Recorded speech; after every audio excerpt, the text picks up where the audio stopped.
Assalamu alaikum、こんにちは。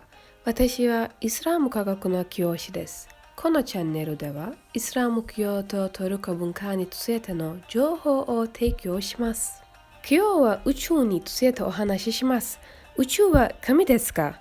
私たちはこの質問に答えようとしています。無神論者によると、神は存在しません。しかし、無神論者は宇宙は無限であると主張しています。また、これらの申し立てにも対応します。宇宙は本当に無限ですか？宇宙は神になることができますか？はい、今始めましょう。ここでは最初に無神論者の考え方に場所を与えます。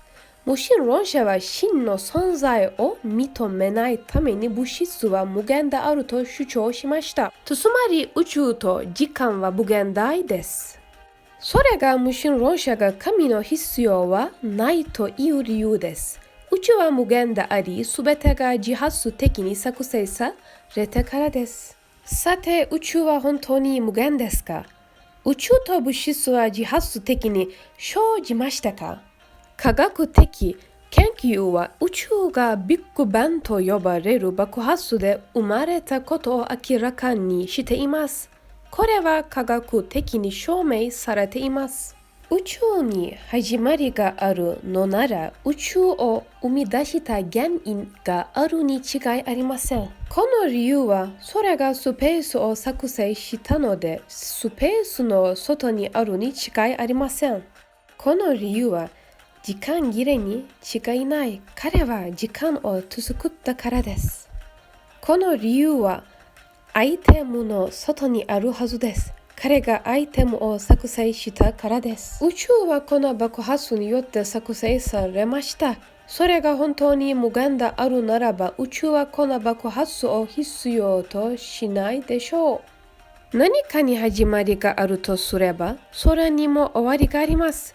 宇宙は爆発して生まれ、再び爆発で破壊されるので、宇宙を無限にすることはできません。ですから宇宙は無限ではなく、いつの日か完全に消えてしまいます。これは技術が利用できなかった1400年前のコーランで述べられています。ビスミッラヒルラハマニルラヒーム。アッラーこそは七層の天と同様に七層の大地を創造なされた方である。アッラーの命令はそれらの間から下ってくる。それで本当にアッラーはすべてのことに全能であり、またアッラーの知識がすべての事物を確かに包囲なされることをあなたにわかるせるためである。クーランでアッラーは彼が7つの層で宇宙を作成したと述べています。この奇跡は私たちの世紀に発見され始めたばかりです。アッラーはまたクーランでは宇宙とすべてが消え終わりが来ると述べています。ビスミッラヒルラハマニルラヒーム。يوم نطوي السماء كطي السجل للكتب كما بدأنا أول خلق نعيده وعدا علينا إنا كنا فاعلين صدق الله العظيم。ご覧の通り、宇宙には始まりと終わりがあります。何かに終わりと始まりがあるなら、それをする人がいます。1400年前に送られたクーランは宇宙が膨張していることにも言及しています。ビスミッラヒルラハマニルラヒーム。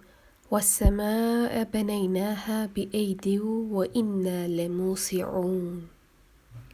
これはすべて知的なクリエイターが行うことができます。しかし、神は彼が創造した事柄の外にいます。なぜなら宇宙は無限の神を含むことができないからです。論者はすべての証拠にもかかわらず神を受け入れません。彼らによると5で作成される物質、つまり宇宙は無限である可能性があります。しかし神は永遠になることはできません。彼らは無限の形容詞を与えることによって弱い物質を神として見ています。そして彼らはそれが論理的だと思っています。しかし彼らは宇宙とすべてを創造した無限に強力な神を受け入れません。彼らは神が宇宙とすべてを創造するのを見たくないのです。なぜですか？彼らは宇宙の素晴らしい均衡を見ていませんか？彼らがいくつかの無知な事柄だけによって形成されたのは論理的ですか？クリエイターなしでは、それは何もないところから存在することはできません。無神論者によると、宇宙は無から自発的に生まれました。では、なぜ今何かが自発的に起こらないのでしょうか？これらの主張は不合理です。なぜなら、神だけがいつでも好きな時に何もないところからそれを想像するからです。無神論者は宇宙が自発的に生まれたという決定的な科学的証拠を持っていません。彼らはそれを証明しなければなりません。しかし、すべての結果が永遠の神につながるので、彼らはこれを行うことができません。存在しない何かが自発的に起こることは理にかなっていると思いますか？それとも神によって創造されることがより論理的ですか？もちろん思考の神を信じ、真の存在をしたためることはより論理的で慰めになります。質問やコメントを書くことを忘れないでください。ありがとうございます。じゃあまたね。アッサラムアレイクム。